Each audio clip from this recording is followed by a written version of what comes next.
Good morning, magandang umaga sa inyo lahat. Welcome to Sabi ni Daddy sa vlog, ang kwento ng mga buhay. Nandito po ako at tinitignan ng napakagandang bulaklak. Pink na pink. Pink na pink. Beautiful girl, wherever you are. Dito naman po ay puro white.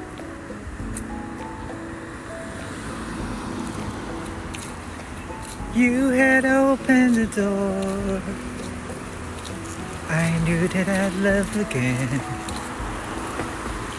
Sana wag umulan, kumakanta si Daddy. After a long, long while, I've loved again. You said hello. Dito naman po ay may halong pink and white. Actually, hindi pa po masyadong bumubulaklak yung iba. Pero pag bumulaklak po ito na sabay-sabay, maganda po ito. Ang sakura po, cherry blossoms ay tapos na.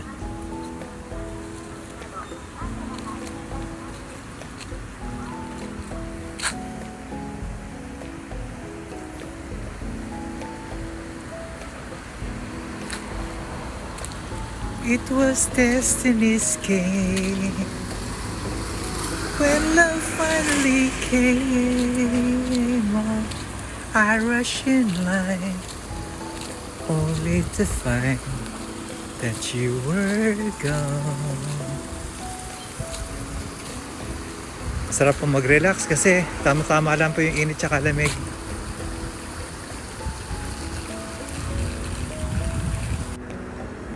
Pagkatapos ng magandang pangitain at mga nakikita nyo, eto naman ang basura. Dinadapuan na ng kagaw. Medyo kailangan pigilin po yan dahil dadami po ng dadami yan at papasok sa loob ng bahay. Hindi po maiwasan yan kasi summer na. Ito po at nag-raid po ako sa convenience store at bumili po ako ng sumitay ramen with roast pork. Ito po ang kakainin ko ngayon lunch. Ayan po. Gutom na po si Daddy. At rated PG na talaga. Meron din po akong binilin mga sari-saring shredded na gulay na mayroon ding noodles sa ilalim. At talagang hindi na mapigilan ng gutom at nagwawala ng mga buhaya ko sa tiyan. Ay, ang hirap po ng nagpapagutom. Talagang nangangatal lahat, pati tuhod nyo. Sa bagay, sinyalis na rin yan ng katandaan, ang pangangatal ng tuhod. Meron din po akong ham and cheese at bumili na rin po ako ng maraming tubig dahil ito po ay kailangan namin dito sa bahay. Meron pa pong extra tubig dito sa baba at meron pong ako nakita yung chicharong balat ng baboy at nahulaan ko na ang gagawin ni sister dito ay gagawin niyang ginisang munggo dahil meron akong nakikitang munggo. Pwera po itong corned beef na to. Ayan, marami pong stock si sister at magigisa siya ng munggo. Meron na rin po siya nakahanda na lulutuin para sa tanghalian. Ito po ay ang chicken igado. First time niyo po narinig yun. Kasi usually po ang ginagamit na igado ay baboy. Ito na po ako at nakahanda na. Minabuti ko po mag voice over na lang kasi natutulog po si sister. Oops, lagay mo na po ng tubig. Huwag po malulunod sa isang basong tubig. Ayan po, nakahanda na. Inihanda ko na rin po at bubuksan na ang mga binili kong pagkain. Mukha po masarap. Dito na po at hinanda ko na rin ng chopstick.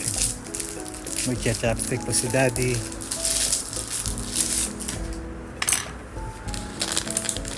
At inihanda ko na rin po ang Sumitay ramen. Hindi po, ramen po yan na malamig talaga. Paborito ko po yan. Kasi mas paborito ko po yung malamig na ramen. Dahil malamig ang aking buhay pag-ibig. Pumugot na naman si Daddy. Ayan po, nakikita nyo, meron po siyang chicken strips. Meron po siyang mga shredded carrots at noodles. Meron po siyang egg. At ito po yung panghalo sa ramen. Ito po yung meron din pong itlog. Meron cucumber o pipino. At may roasted pork. Nasa ilalim po yung sauce. Very organized po yung paglalagay nila at presentation nila ng pagkain. Masyadong maganda. Buti na lang nakita ko yung cellophane sa ibabaw ng ramen. Meron pa pala. Ayan, tinanggal ko na po. Ngayon po ay lalagay ko na ang sauce. Ay, mali pala. Nilagay ko muna mga ingredients o yung mga elements para sa masarap na cold ramen. At pagkatapos po ay hahalo ko na ang sauce. Yummy! Ayan po ang masyado po maingay dito. May mga ambulansya pa, baka kayo naririnig. Ayan. At meron din pong pampaanghang, pero hindi ako masyado mahilig sa maanghang, pero wala naman po ako almoranas. At punas-punas dito dahil may mga patak-patak hindi kinikerry ni Daddy yan. Tapan sa basura. At ayan po ang cold ramen. Masarap po yan. Pinost ko po para makita nyo ang itsura. Ayos naman po ang presentation at maganda naman po ang kinalabasan. Ngayon po sa taste na po tayo. Pupunta na po tayo kung anong lasa. Ayan, hinahalo-halo po, mekos-mekos. Halo-halo po at habang halo-halo, hinahalo-halo ni Daddy nangangatal na po si Daddy sa gutom. At talagang Tom Jones ng Daddy nyo.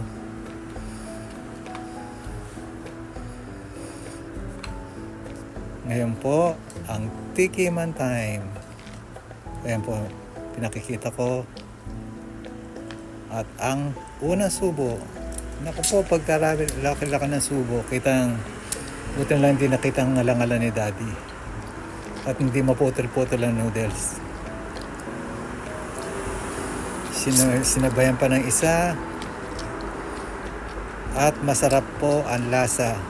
Napakasarap po ng lasa. Very good. Ayan. Ayan ako po, titigman ko naman ng isa. Nandito po ang isang noodles na may mga gulay at masarap din po ang lasa.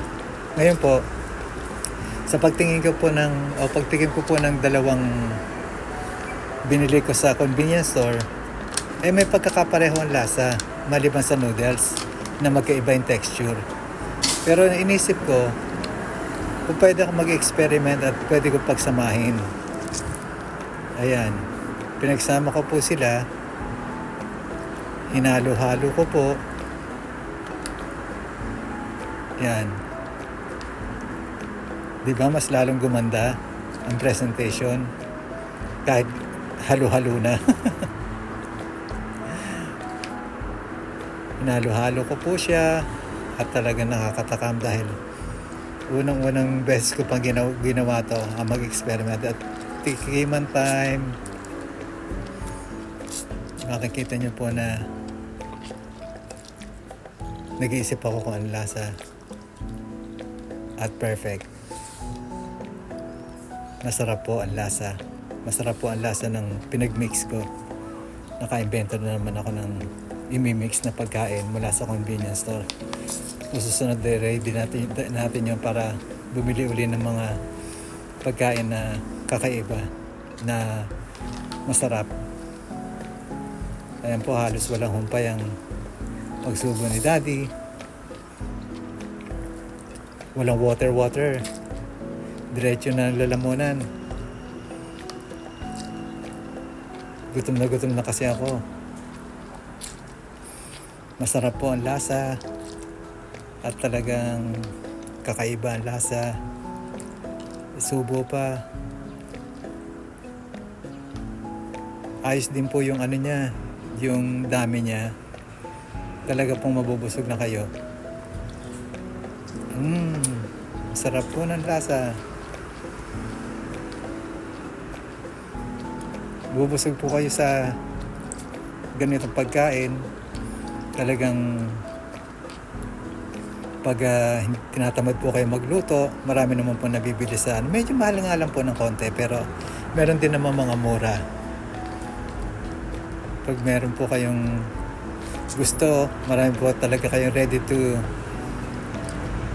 eat na mga pagkain sa mga convenience store. At talaga masasabi nyo na masarap ang lasa. Dito po ako nagbo-voice over sa veranda. Ang dami pong sasakyan na dumaraan kasi umpisa na po ng kahapon ng Golden Week. Ito po ay mga isang linggong pahinga ng mga tao at kalimitan po ng mga tao ay nasa bakasyon at nagpapahinga kasama kanilang pamilya. Kaya po yung mga nagtatrabaho sa gabi, medyo hima po yan o hindi masyadong matao. Kasi po, nasa bakasyon po yung may mga pamilya at yung mga binata lang po ang pwedeng pumunta sa o makakapunta sa mga club, night club. Kasi wala naman silang pamilya, pero yung iba po sa bahay na lang nag-celebrate ng Golden Week, nagtitipid. At pagkatapos pa naman po ng Golden Week, ay talagang pahinga at wala dahil gamit na gamit ang pera. Ayan po, uminom na po ako ng tubig dahil ubos na po ang pagkain. Solve na solve po at napakasarap talaga ng pagkain. Food is life. Salamat Lord. Maraming salamat. Ayan po, at wala nang laman kundi ang natitirang konting sauce. Kaya maraming salamat sa inyong lahat. At maraming salamat sa Diyos sa pagbibigay ng pagkain natin araw-araw. Huwag kalimutan magdasal at huwag kalimutan ng pabayaan ng kalusugan. Dahil ang kalusugan ay kayamanan. Bye-bye. Hanggang sa muli. Paalam.